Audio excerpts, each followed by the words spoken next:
नमस्कार, मी Anjali Ranpise, Aura hearing केअरची सिनियर ऑडिओलॉजिस्ट. तुम्हाला थोडी माहिती देण्याकरता मी आले तिथे. तर आपण हिअरिंग लॉस हा डायग्नॉज करतो इथे. आपल्याकडे साऊंड ट्रीटेड रूम असतं, तिथे आपण हिअरिंग इव्हॅल्युएशन करतो. अर्थात हिअरिंग लॉसचं कारण काय आहे आणि त्याचं पर्सेंटेज काय हे आपण माहिती काढून घेतो. तर तिथे आपल्याकडे साऊंड ट्रीटेड रूम आहे, तुम्ही पाहू शकता.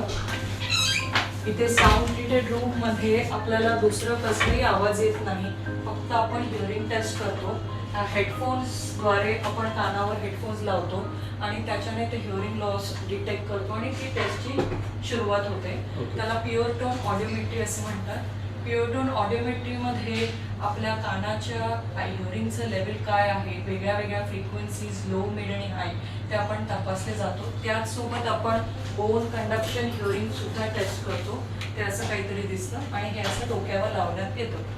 तर ह्या दोन्ही टेस्ट आपण ह्या साऊंड प्रूफ रूममध्ये करतो, जेणेकरून बाहेरचा काहीच आवाज येत नाही आणि आतमध्ये पेशंट नुसतं कानाच्या टेस्टमध्ये जो कानामध्ये आवाज जातो त्याच्यावर फोकस करतं आणि टेस्ट आपली इझिली होते.